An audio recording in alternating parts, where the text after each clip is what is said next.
Donald Trump is neck and neck with President Biden across the states that will likely determine the outcome of the 2024 election. And that includes Georgia. And that's where we find our own Taurean Small. Taurean, I know you've been out there speaking to voters in this critical battleground state, including some Democrats who are quite critical of President Biden. Tell us what you found.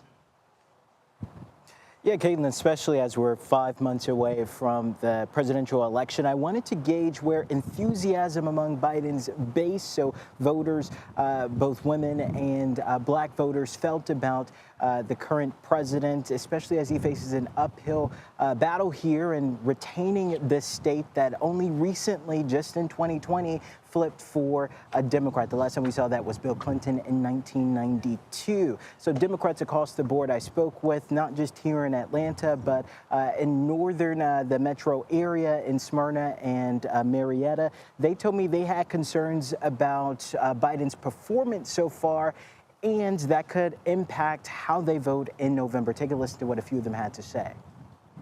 Unless Joe Biden does something that really makes me feel like it was worth voting for him again, he'll have to do something. He's not just going to get my vote because he's a Democrat.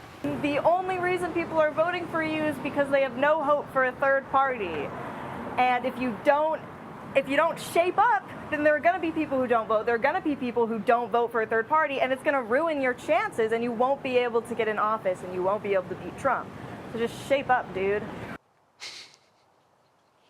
Those voters certainly don't speak for every Democrat out here, but I found those to be the most poignant. They had a pretty direct message to the president telling him that he has to earn their vote. But the Biden administration, or the Biden campaign, has been pretty active in campaigning out here in Georgia. In fact, Vice President Kamala Harris will be out here to speak fairly soon, this week actually, at the 100 Black Men annual conference. Yeah, I think the phrase "shape up, dude" is as straightforward as you can get, Taurean. What about voters and how they're thinking about President Trump? What did they have to say, former President Trump?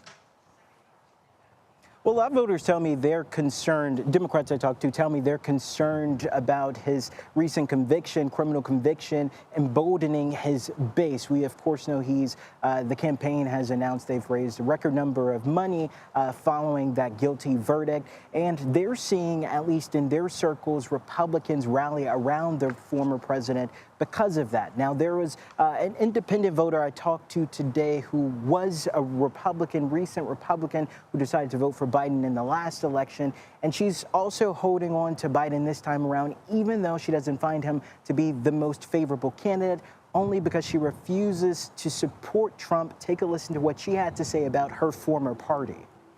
It's not the Republican Party I grew up with, and it's the Trump Party, and they believe everything he says. So that scares me. It does. But I hope there's enough independents and newly progressive voters to win Georgia. Yeah, the effort to win Georgia is certainly going to be a challenge for Biden. Again, he just nearly won it in 2020 by fewer than 12,000 votes. This is a game of margin, so he's going to have to do some serious coalition building, that same winning 2020 coalition, in order for him to cross the finish line again here in the Peach State. Yeah, tall order. We'll see what happens in the next 5 months. Taurean Small, thank you so much for sharing your reporting. And Joel Payne and Matt Gorman join us now. Joel is a CBS News political contributor and a Democratic strategist, and Matt is a Republican strategist who served as a senior advisor to Senator Tim Scott's presidential campaign. Gentlemen, good to see you. Thanks so much for being here. So we have this new polling in the battleground states and nationally. We have a neck race. And, you know, we expected this race to be close. Can't imagine that it's going to change that much over the next 5 months. And I just keep thinking all the money that is likely to be spent, and we're going to have a virtually tied race. I mean, is there anything, I mean, for both of you, is there anything that you think either candidate can do to change the trajectory of their... Go for it. Yeah, I'm happy to start. So, you know, I was listening to that conversation you were having with Taurean there and just his conversations with voters. And I noticed both of those voters in the first part were labeled Democrats. And the first woman said, he's going to have to do something to earn my vote.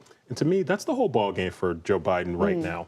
There are these nervous Democrats who he's having a hard time wrangling. And if you notice the fall off in public opinion that Biden's been experiencing, it's been with core constituencies. It's not with independents per se or moderates. He'll get to those folks. He's got to lock down his base and consolidate his base. That's something Donald Trump has done well. He had a primary process to do that. Joe Biden, not necessarily. So when you talk about like the tightening we've seen in CBS polls and all the things that we've seen in terms of the race showing to be neck and neck, I think it's because voters are starting to line in on the fact that it's going to be Biden and Trump, and these are my choices, and it's a binary choice. And I think that's what Biden is hoping to do. That's why he challenged Trump on the debate. That's why Kamala Harris is challenging the unnamed VP candidate to clarify the stakes. In short, the debate, right? The gambit they did about a month ago, maybe a little bit more, was the first sign that the Biden campaign realized they need to change the trajectory of where things were going. They were on a glide path at that point to being down 2 or 3 points consistently. It's tightened a little bit, but the debate and what happens after, I think, could be one of the few things that changes the trajectory in one way or another. Yeah, seeing these two candidates who everybody knows are going to be the candidates, seeing them on stage together, it will be quite something. To your point too, Joel, about motivating the base. In our polling, it was interesting because you're seeing kind of the motivating factors for either side are to oppose the other candidate, this kind of negative partisanship that we've seen kind of in politics for a while now. But it was interesting because back in March, 47% of Biden voters said that their main reason for voting for Biden was to oppose Trump. Now that number is 54%. I'm curious kind of what you make of that increase, and would that be okay for Democrats to say, look, this campaign is about opposing Donald Trump? That's exactly right. If you talk to a lot of smart Democrats, what they will tell you is the coalition you're building is an anti-Trump coalition. You're not necessarily building a pro-Biden coalition. So the rally effect you're seeing, it's not necessarily a rally for President Biden. It's a rally against Donald Trump. And that is what Democrats are banking on this time around. And Matt, I mean, Trump doesn't have that problem that you're describing Biden has with his own base of support. I mean, we've not only seen his base be strong, but Republicans who were kind of reluctant to support him have pretty much come around. Yeah. And it follows the same playbook. We saw this in 2016 as well. It's a lot easier for them to come home. I think there was a consternation, or at least a hope, maybe among Democrats, that there would be some Nikki Haley contingent of voters that would hold themselves off. But I think what we're seeing is those Nikki Haley voters that showed up in the primary, they probably didn't vote for Trump in 2020, and maybe not even in 2016. So what it was maybe a value add to get Haley voters in the tent. Maybe if Nikki Haley, maybe that's another 5 or so points, but it's not subtracting from Trump's total. And I think that is the crucial difference here. Those Republican voters came home. And, another obviously huge issue this election cycle is going to be immigration. I just got back from Arizona covering the campaigns there. And in our polling, too, we saw that 70% of registered voters approved of Biden's executive order on migrants crossing the border related to asylum laws last week.